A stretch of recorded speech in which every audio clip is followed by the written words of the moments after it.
Hey guys, I'm back. Sorry it's been such a long time that I've been away. I had quite a year this year, so happy to get back onto it. Hopefully I'll get a few more videos going for you that you'll find really helpful. Now, as you've seen from the title of today's video, is sort of a parent special. It's going to be one that you could find very useful if you are expecting a child, or if you've got young children, you've just bought a Qashqai, or you just want some extra tips on the Qashqai itself. I'm going to go through ISOFIX, which is pretty universal on most cars nowadays. But I'll show you specifically how to fit ISOFIX bases into the Qashqai J11. Also a couple of the other sort of child seats you can get, as well as a few tips in regards to safety, so the door locks, window locks, and a couple of little bonus tips as well for you in regards to entertainment. So as usual, let's crack on, let's get down to the Qashqai and get this video going.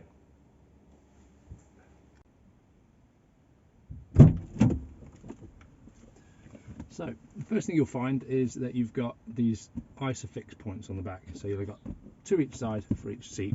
You can't really put anything in the middle, so you're going to have to use the two outer rear seats. Now these ISOFIX clips undo really easily. You've got holes in here just to put your finger in, give it a pull, and out it pops. It's just a plastic clip. So we'll take these two out for now. I'd keep them somewhere safe, you don't want to lose them, so we'll put them in the door pocket. So next up we'll get our ISOFIX base. So here we have an ISOFIX base. In particular, this one is an Oyster unit. They're all going to be different potentially in the way the design is here, but the ISOFIX points are all going to be the same. So what you're looking for is these two legs at the back, which is what's going to go into these holes, and then you will also have a arm underneath, which in this case folds out with a little clip on the front like so, and drops down.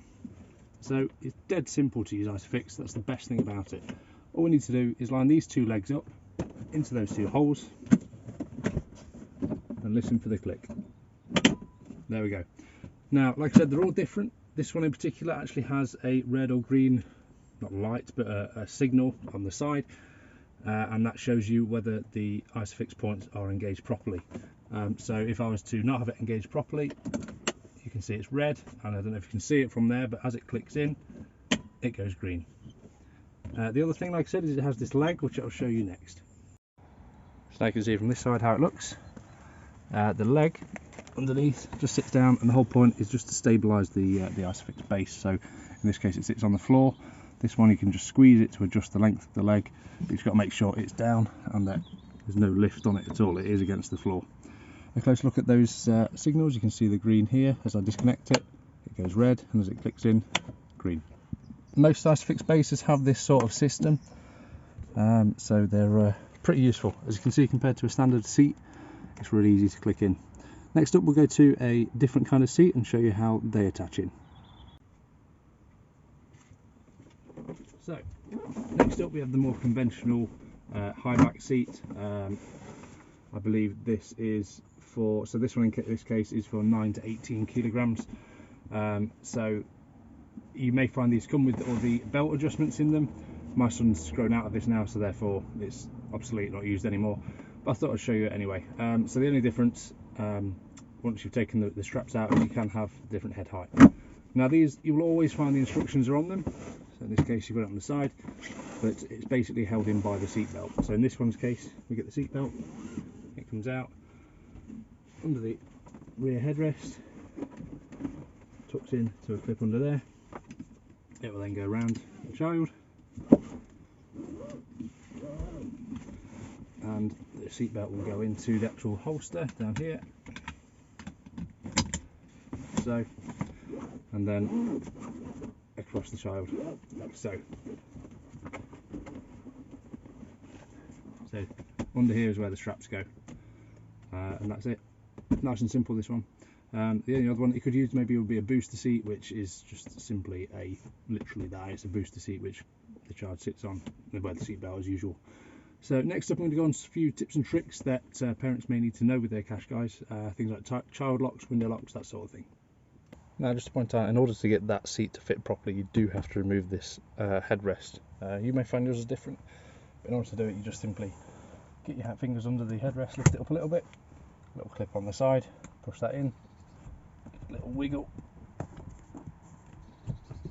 and out it pops. So So next up we'll go on to the child locks. Now they're pretty easy to find. If you look only on the back doors, open the door up, you'll see just here this little flick switch, and it actually says underneath it lock. So once it's that way to the right, then that means the lock's on, which we have for my son, and when that's engaged, that means that the child cannot open the door from the inside. That latch does not work at all. So that means that the latch is off when it's to the left, so the child can open it, or anyone can open it, and then when it's to the right, it disengages this handle, which means they can't unlock the car. Quite useful. Definitely worth putting on with new children, because they might be tempted to give that a little pull. So the next thing to show you is the window lock button. It's almost hidden behind the grab handle, but just here in front of your rear and front window switches, you've got these buttons here. The one on the right is your lock for the door locks. On the left you've got your window button override, should we call it. So by pressing that in, what happens is the window buttons around the car, that includes the front passenger as well as both rears, will now not work. So again, you know, kids might be tempted to play with the buttons and stuff, so if you don't want that happening, just press this button here and it will literally stop them working. So on the entertainment front, you may find that your kids want to listen to some music or something like that in the back, and you guys in the front don't want to have to be shouting over the music. So there is quite a nice thing which most cars have. I'm not sure how many people know about it though. So if you go into your settings on your stereo and go to sound, what you can do is change the fader. Now the fader, if you change it all the way to this way, that puts all of the sound from whatever you're listening to into the back. You can see R for rear, F for front. So as standard, you'll find it's in the middle, but you can do that. And if you really want to be particular, you could put it to, for example, the left rear speaker. And now the sound will only come out of the left rear speaker, for example. Nice little tip there if, like I say, you want to have a chat, but the kids just want to listen to music. Now my final top tip for you is one of my previous videos, and it is a bit of a godsend. Kids want entertaining on long journeys, and what do kids need?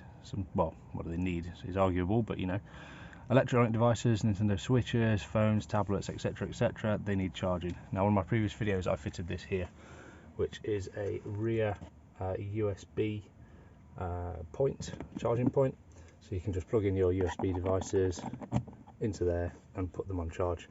It's great, it's really subtle, looks really nice in the back. Highly recommend it. I'll put a link just above as well as in the description showing you how you can get that fitted. So there we go then, some tips. Hopefully you found them really useful. If you got anything else that maybe you think that I missed, then just pop it below in the comments. It'd be great if you can subscribe. We're very close to 8,000 subscribers now, which is amazing to think that, what, about a year ago we were just hitting 1,000, so I really appreciate all the help from everyone in subscribing.